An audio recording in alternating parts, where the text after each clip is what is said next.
안녕하세요. 화학 1 시간입니다. 자, 러브 엔트로피 잘 보고 오셨나요? 자, 오늘 배울 내용과 러브 엔트로피의 화학 내용 일치가 되시는지 모르겠네요. 한번 같이 찾아볼 거야? 피터 얘기하려고 그랬지? 어떻게 아셨어요? 피터한테 들었지. 아, 이 자식이 진짜. 피터 싫어? 내가 볼 땐 플루로 같은 아인데. 싫고 말고 할 게 어딨어요. 그냥 친구인데. 아, 이 자식 때문에 요즘 소화도 안 되고 호흡도 가빠지고 진짜 죽겠어요. 근데 자, 플로르에 대해서 나와 있었죠? 자, 왜 플로르 같다고 했을까요? 자, 플로르의 성질을 알기 위해서는 여러분들이 전기음성도라는 것에 대해서 공부를 해야 합니다. 오늘은 전기음성도에 대해서 한번 공부해 볼 건데요. 굉장히 중요한 개념이니까 여러분들 정신 차리고 한번 같이 공부해 볼까요? 자, 우리가 앞에서 주기율표의 일반적인 성질을 알아봤고, 그 다음에 주기율표에 있는 1쪽, 2쪽, 그리고 17쪽, 18쪽의 특성에 대해서 알아봤습니다. 그럼 그 특성들이 나오는 이유를 한번 살펴볼까요? 자, 그 특성들을 우리는 전기음성도라는 걸로 설명할 수 있습니다. 자, 전기음성도 무슨 뜻일까요? 그렇죠. 전기적으로 음성을 띠는 정도니까 전자를 얼마나 잘 땡기느냐에 대한 척도입니다. 그래서 전기음성도를 정의하면 분자에서 공유전자쌍을 끌어당기는 능력을 상대적인 수치로 나타낸 값. 공유전자쌍입니다. 상이라고 되어 있네요. 자, 공유전자쌍을 끌어당기는 능력입니다. 즉, 전기음성도는 모두 다 공유결합을 한다는 가정에서입니다. 자, 공유결합은 뒤에 가서 다시 한번 배울게요. 그러니까 전자를 공유한다는 가정 하에서 분자가 얼마나 공유전자쌍이 한쪽으로 얼마나 치우쳐져 있느냐에 대한 척도입니다. 자, F, 플로르죠. 플로르의 전기음성도를 4.0으로 정하고 다른 원소들의 전기음성도를 정합니다. 플로르가 가장 강하다는 거죠. 전자 땡기는 힘이 가장 강한 게 플로르입니다. 그래서 주피터는 플로르 같다고 이야기한 거죠. 러브 엔트로피에서 그 정도로 매력 있다라는 뜻입니다. 그래서 F의 전기음성도를 기준으로 해서 다른 원소들의 전기음성도를 정하는데요. F를 놓고 어떤 한 원소와 F가 전자쌍을 공유하고 있다라고 가정할 때 이게 얼만큼 땡겨지느냐입니다. 자, 지금 주황색 원소는 지금 보는 것과 마찬가지로 F로 많이 땡겨졌죠. 반면에 파란색 원소일 때는 F로, 그렇죠. 아까 주황색 원소보다는 F가 많이 가져가지 못했죠. 그럼 전자 땡기는 힘이 누가 셀까요? 주황색과 파란색 중에. 그렇죠. 파란색 원소가 주황색 원소보다 전자 땡기는 힘이 센 거죠. 즉, 전기음성도가 파란색이 주황색 원소보다 세다라고 이야기하면 됩니다. 자, 이렇게 상대적인 값으로 나타낸 것을 전기음성도라고 하고, 전기음성도는 표로 잘 나와 있습니다. 그래서 여러분들 보면 어떤가요? F가 4고 산소 3.5, 질소 3.0, 탄소 2.5 이런 식이죠. 이걸 가만히 살펴보면 특징이 있죠. 일단 금속은 전기음성도가 작고 비금속으로 갈수록 전기음성도가 커지게 되죠. 그건 당연하죠. 금속은 전자를 버리는 친구들이고 비금속은 땡기는 친구들이죠. 그러니까 금속은 전기음성도가 작은 거고 비금속은 전기음성도가 큰 거죠. 18적 원소는 취급하지 않습니다. 왜? 공유결합을 형성하지 않고 전자를 땡길 필요가 없으니까. 그래서 18적 원소의 전기음성도는 아예 나와 있지 않은 것입니다. 그리고 여러분들 잘 살펴보면 자, FCl 어떤 게 더 크기가 작은가요? 그렇죠. F가 원자 반지름이 더 작죠? 원자 반지름이 작으면 작을수록 전자 땡기는 힘이 강한 것입니다. 그래서 원자 반지름이 작으면 작을수록 전자 땡기는 힘이 강하다라고 생각하시면 됩니다. 즉, 금속보다는 비금속이 큰 원소보다는 원자 반지름이 큰 원소보다는 원자 반지름이 작은 원소가 전기음성도가 큰 것이죠. 자, 전기음성도의 일반적 성질을 정리해보면 비금속이 금속보다 전기음성도가 크다. 방금 이야기한 것이고 원자 반지름이 작을수록 전기음성도가 크다. 18적 원소는 제외. 방금 얘기했죠? 자, 그래서 주기율표상에서 왼쪽 아래로 갈수록 원자 반지름은 증가하고 전기음성도는 감소한다. 이온화 에너지는 배우지 않았으니까 아직. 자, 전기음성도는 감소한다. 그리고 오른쪽 위로 갈수록 원자 반지름이 감소하면서 전기음 송도는 증가하는 추이를 보이는 것이죠. 자, 그림은 전기음 송도의 경향성을 간단히 나타낸 것이다. 이에 대한 설명으로 옳은 것만을 보기에서 있는 대로 고른 것은 한번 해볼까요? 자, 기억.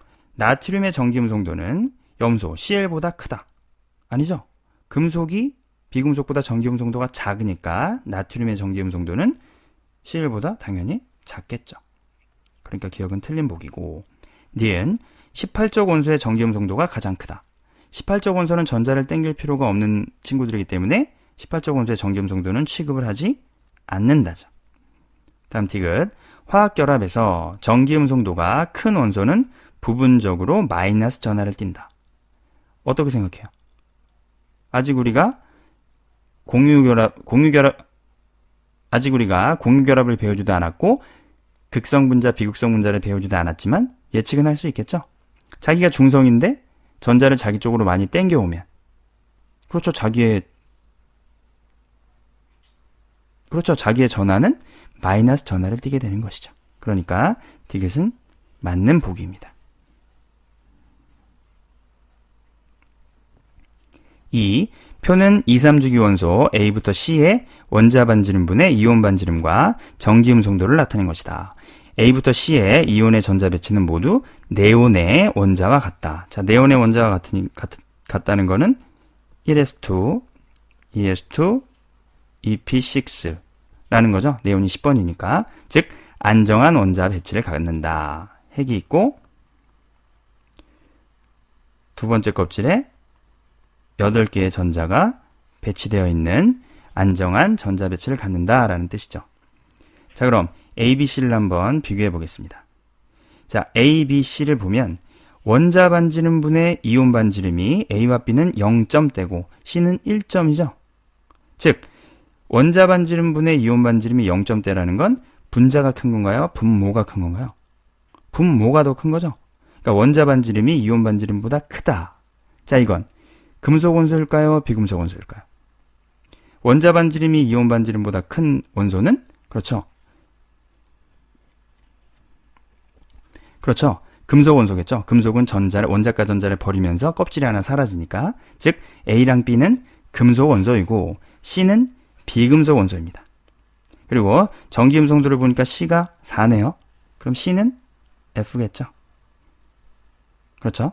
그러니까 C가 F고 그 다음에 A랑 B랑 비교하면 전기음 송도가 A가 1.5, B가 1.2네요. 그럼 전기음 송도가 누가 큰가요? 전기음 송도가 A가 더 크죠? A의 전기음 송도가 더 크다는 건 크기가 더 작다는 겁니다. 그럼 A와 B를 한번 이야기해 볼까요?